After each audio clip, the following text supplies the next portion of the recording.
was what's called an equalizer. So it's not even the fact that men have muscles that's the problem. It's the aggression. Women have the ability to do as much violence as men do. They have access to the guns and knives, and they have access to the gasoline to burn shit, but they don't. So it's not even that the man is the protector. I think it is the male protector paradox because the men are the main offenders. By and large, I mean, I don't mean like, a little over half.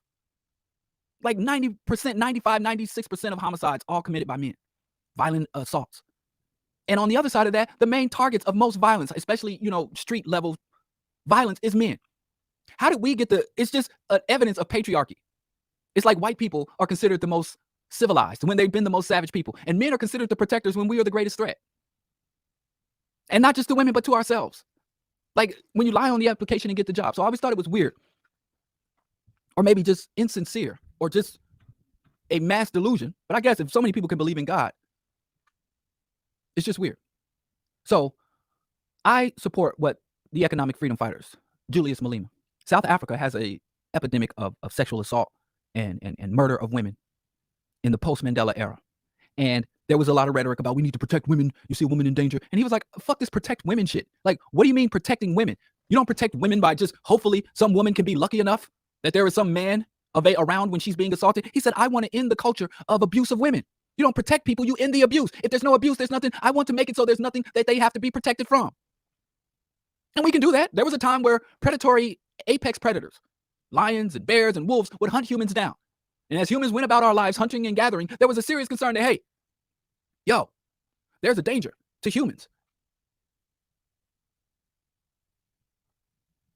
So we're saying it's okay to have an environment, a culture, a society that preys upon women, where women are under daily and constant threat of physical, sexual, and even psychological and emotional harm. And we're going to call on random men that if you see something, step in. That is hella inefficient. That's very inefficient. Especially, like I said, if you go look at the stats, if you go look at the crime stats, you go look at the homicide stats, the hospitalization, the shelter, the data collected by shelters, the vast majority of people that suffer, especially women, if we're talking about, because protecting men, that's a whole nother thing. But in this rhetoric around protecting women, nobody seems to look at the facts or the data or the reality on the ground. They just go off of rhetoric. And we respond to the empty rhetoric, baseless rhetoric.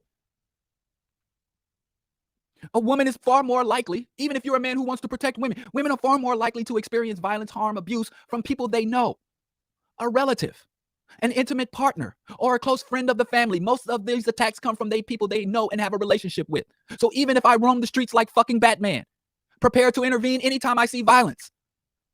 For every time I stop some woman being assaulted by a stranger in the streets, there are literally hundreds of women in quiet, intimate, close, supposedly safe spaces that are suffering abuse.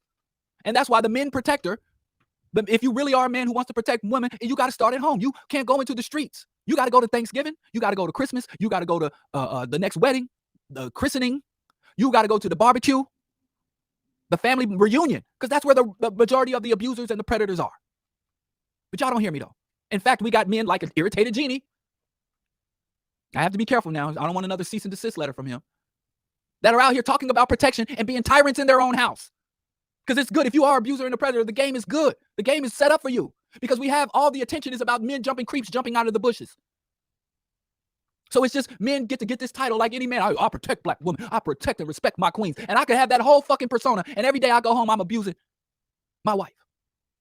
And the system and the culture and the community is set up for me to get away with it. And then when I get caught and exposed, I get to say, oh, the government's coming after me because I fight for you.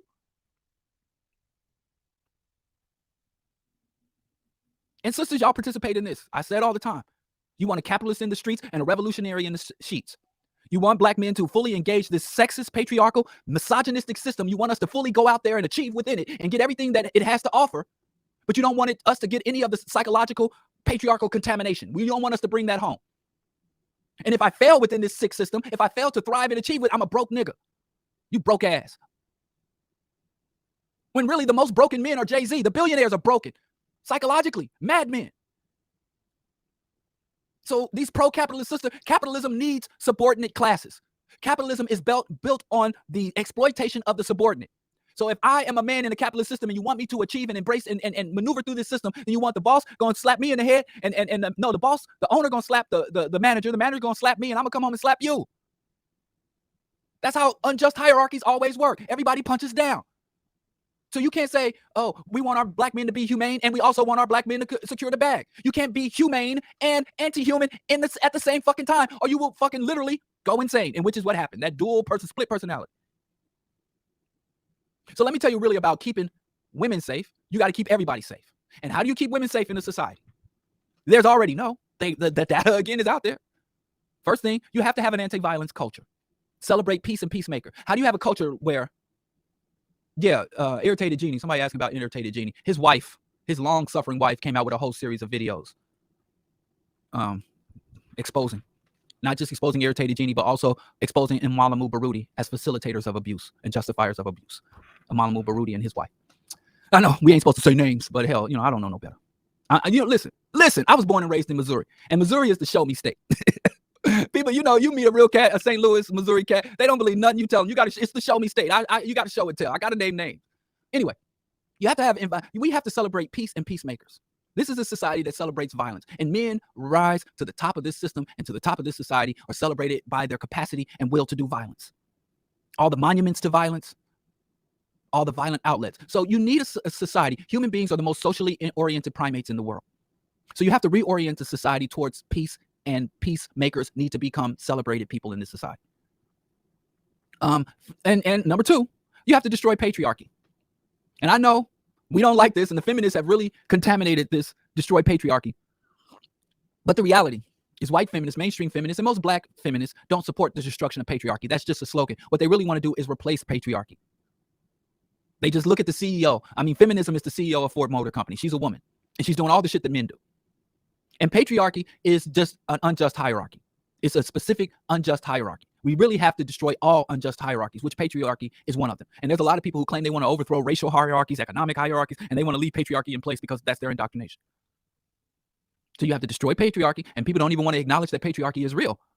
And the few people that do acknowledge patriarchy is real, they really believe it is either divine from heaven, dictated by a god, or they believe that it's a natural thing in nature that is simply hardwired into DNA. When patriarchy, just like most other hierarchies, are something that we deliberately construct and sustain. And if we stopped, it would go away. And again, this is another thing where I have to say, the main victims, the first and primary victims of patriarchy are men. While there are corpses of men all over this world, men have shorter lifespans, have more stress-related illnesses and chronic diseases. Men tend to drop out of healthy and have an incapacity for healthy relationships and connection. And patriarchy is fucking men up. But patriarchy also causes men to blame immigrants, blame gays and the transgenders, to blame women.